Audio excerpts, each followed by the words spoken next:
9 News at 5 starts right now. The suspect in Sunday's attack on Pearl Street was back in court today. Our crews are live in Boulder as he faces more than 100 state charges. An investigation is underway in Broomfield after police shot and killed a man outside a precious child. Tonight we're learning new details on what led up to that shooting.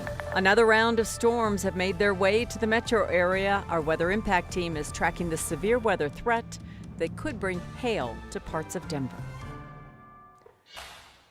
The man accused of firebombing a peaceful gathering in downtown Boulder is now facing 118 charges, including multiple counts of attempted murder and hate crimes. And that doesn't include the federal charges, which he'll face tomorrow. 9 News reporter Ria Jha is live in Boulder. And Ria, this hearing today was pretty short. Yeah, it was actually held over at the Boulder County Jail, only lasted about 3 minutes. And while that was brief, the case against Mohammed Suleiman is massive. Suleiman appeared at the jail wearing an orange jumpsuit. Not much of a reaction from him as the judge accepted all 118 charges. Those include numerous counts of attempted first-degree murder, assault on an at-risk individual, use of explosive or incendiary devices, and more. District Attorney Michael Doherty spoke outside the courthouse right after, saying there are a total of 15 victims plus one dog ages 25 to 88 years old. He said these charges reflect the scale and violence of Sunday's attack. Each one of those counts carries a sentence of 16 to 48 years. If the defendant's convicted and those counts run or those sentences run consecutive, that would be 48 years in state prison for each of the 14 victims, which comes to 672 years. Suleiman is being held on a $10 million bond. He is expected again in Boulder County Court on July 15th. Now he's also facing federal charges. That court hearing is expected to be tomorrow. 3 of those victims are still in the hospital, and Boulder police said they are still investigating. There still could be more witnesses and even more victims. So if anyone with information is asked to call them. Live in Boulder, Ria Jha, 9 News. This legal case just getting started as all the victims continue to begin that recovery process. Ria Jha, we appreciate it. Thank you. There's a Boulder tradition that's only usually seen during the holidays. It's a symbol of hope, and this year it's returning early. Yes, the Boulder Star, typically lit each winter as a symbol of peace, will shine brightly over the city this weekend in wake of Sunday's attack on the Pearl Street Mall. 9 News reporter Evan Krugel has more on that decision and the impact that city leaders hope it will have. Boulder is filled with places to sit and reflect. You can look to our Flatirons or to our foothills and find some solace. Peace and beauty Jonathan Singer has been searching for all week after Sunday's attack on the Pearl Street Mall. This has been a hard week.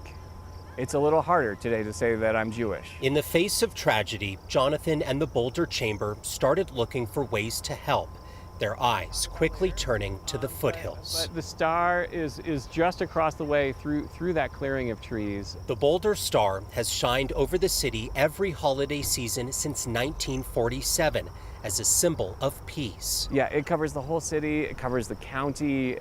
You know, as you're coming over Davidson Mesa, coming down 36, you can see the star. But there are moments in its 78-year history when the star's schedule has been tossed aside. This is the star that we lit during COVID.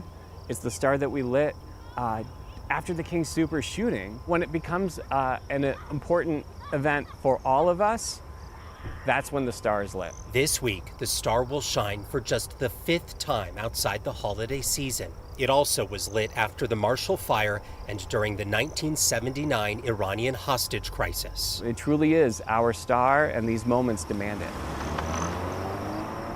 In a place often defined by tragedy, Jonathan hopes the star can be a symbol of resilience. Look outside your window and see what we've got here.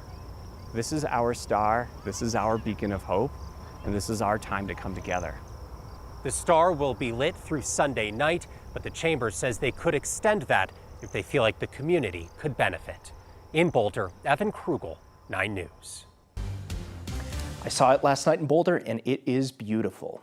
We're tracking another day of severe weather here in Colorado. This marks our 5th straight day for rain across the state. Several Denver metro area counties actually under a severe thunderstorm watch right now. Meanwhile, it's really coming down in different parts of the state. Check out some of the hail that fell in Fort Morgan around 2:30 this afternoon. Looks like snow there. 9 News viewer Mike Paracchini sent us this video. Our weather impact team keeping an eye on all the areas that could get some hail. Corey Reppenhagen, you've been busy. Yeah, and that thunderstorm that came out of Fort Morgan there, you saw that at 2:30, is still got a severe thunderstorm warning on it as it tracks into Kit Carson County. Now, you can see the areas shaded in all these teal counties. That's the severe thunderstorm watch. Goes until 8 o'clock tonight. This is a tornado watch down in the southeast corner, starting to get a little bit more activity through Baca and Prowers County. That goes until 8 o'clock as well. Take a look at the radar here in the metro area. We're really seeing it all the way stretching out to the eastern plains right now, but this is new. Down here on the Palmer Divide, lots of heavy rain from Castle Rock up into Kiowa. You can see the kind of the pink box back there behind it. That is a flash flood warning, which covers Castle Rock, Franktown, Elizabeth, the Pinery, Castlewood Canyon. And they could get they already had 1.5 inches of rain down in some areas, could get another 1.5 inches before that's done. We're also watching this severe thunderstorm out here on the eastern plains going into Kit Carson County, 2-inch hail possible with that one. I'll have more details on that coming up in the forecast. A man is dead after a shooting with Broomfield police. This happened outside a well-known nonprofit that had children inside.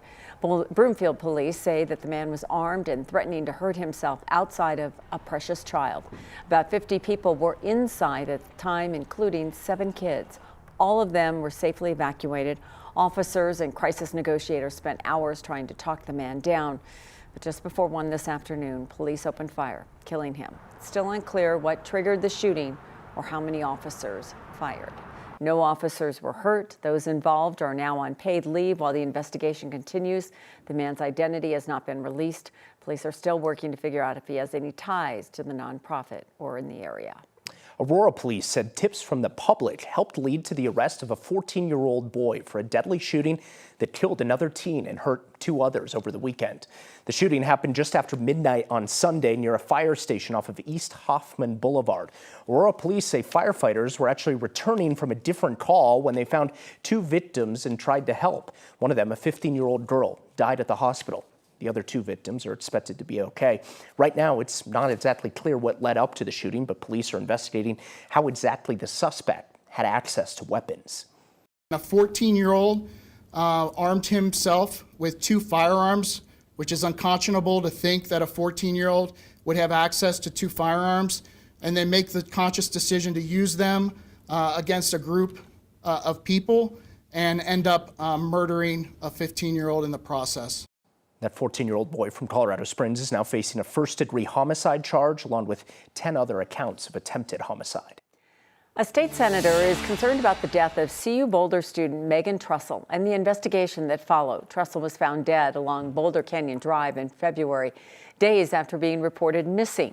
The Boulder County coroner ruled that she died by suicide, but Trussell's parents told us they're worried that investigators ignored other possibilities. Democrat Janice Marchman of Loveland shares that concern. She helped look for Trussell before her body was found. She's also concerned that CBI wasn't involved in the case despite issuing a missing Indigenous person alert. Now she's asking Attorney General Phil Weiser for help constructing legislation that would create better best practices for future situations. I'm certainly going to be stakeholding with sheriffs and coroners and, local and state, all kinds of law enforcement agents. But I would really love his guidance in what are some standard operating practices? What are some good guardrails? What's too far of a reach? Marchman says she's also been in touch with Trussell's family for their input as the legislation she is writing moves forward. We're learning more tonight about the American Airlines plane that caught fire after landing at DIA in March. A new preliminary report from the NTSB says engine trouble started shortly after takeoff from Colorado Springs. That flight was actually intended to go to Dallas when it diverted to Denver after experiencing those engine vibrations. Once the plane reached the gate, you may remember this video. Passengers alerted crews about a fire on the plane. They were able to evacuate onto the wing of the aircraft. 12 people ended up getting hurt, and the plane suffered significant damage. Investigators now say the fire started near the right engine where fuel was leaking due to a loose and improperly installed part. An investigation into the flight and fire are still underway.